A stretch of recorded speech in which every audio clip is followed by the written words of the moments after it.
अस्सलाम वालेकुम एवरीवन। मेरा नाम रबिया सगीर भट्ट है और ये बुक रिव्यू में अपने वर्ल्ड लिटरेचर के असाइनमेंट के लिए कर रही हूँ। मैंने अपने बुक रिव्यू के लिए जो नॉवल चूज़ किया है वो यारम चूज़ किया है, जो सुमैना अहमद ने लिखा है।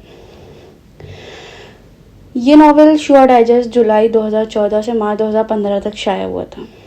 इस नॉवल के मेन कैरेक्टर्स यानी कि हीरो और हीरोइन आलियान और अमराहा हैं।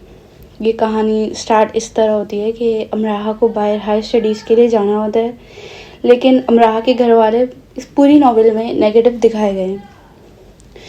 लेकिन अमराहा की पूरी फैमिली में अमराहा के जो दादा होते हैं वो बहुत सपोर्टिव होते हैं और अपने दादा की सपोर्ट की वजह से अमराहा जो हैं वो मैनचेस्टर चली आती हैं हायर स्टडीज़ के लिए। इस पूरी स्टोरी में मेरे जो फेवरेट कैरेक्टर कह सकते हैं वो अमराहा के जो दादा होते हैं वो ही हैं। अमराहा और आलियान की मुलाकात वहीं यूनिवर्सिटी में ही होती है। आलियान वहाँ पे पढ़ रहा होता है, अमराहा का सीनियर होता है यूनिवर्सिटी में। अब आलियान के कैरेक्टर के बारे में हम कह सकते हैं कि आलियान कॉम्प्लेक्स का शिकार था अपने पेरेंट्स के रिलेशन की वजह से, क्योंकि आलियान की जो मदर थी वो नॉन मुस्लिम थी।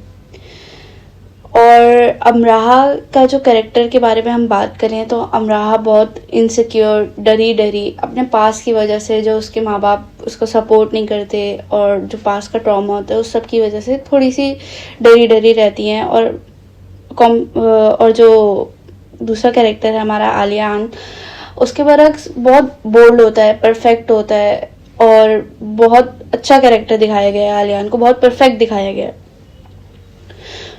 और अमराहा और आलियान को आपस में मिलते ही एक दूसरे से मोहब्बत हो जाती है। Amroha and Aliyan both had a bad past, तो ये दोनों आपस में बहुत जल्दी कनेक्ट कर जाते हैं। इस नॉवेल्स में बहुत सारी डिटेल्स हैं और हम उन सब पे बात तो नहीं कर सकते, लेकिन इस पूरी नॉवेल में इन दोनों की जर्नी दिखाई गई है।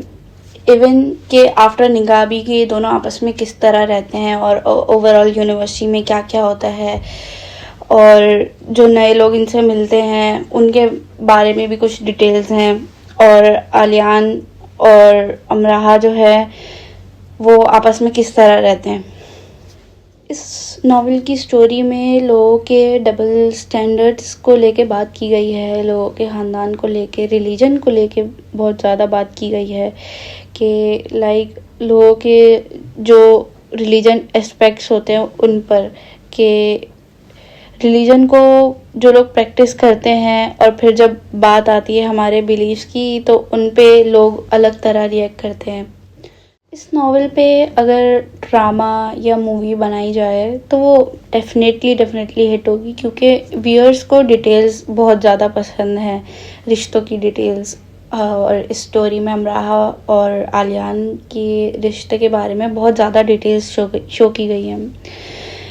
ये नॉवल की स्टोरी बहुत सिंपल है, नॉट टू कॉम्प्लिकेटेड, कोई साजिश नहीं है, क्योंकि दो कॉम्प्लेक्सिटी वाले दो लोगों को प्यार हो जाता है आपस में, उनमें चेंजेस आते हैं, आपस में कैरेक्टर ग्रो होती है, आपस में एक दूसरे के लिए क्या है वक्त के साथ वो जान जाते हैं ये लोग आपस में।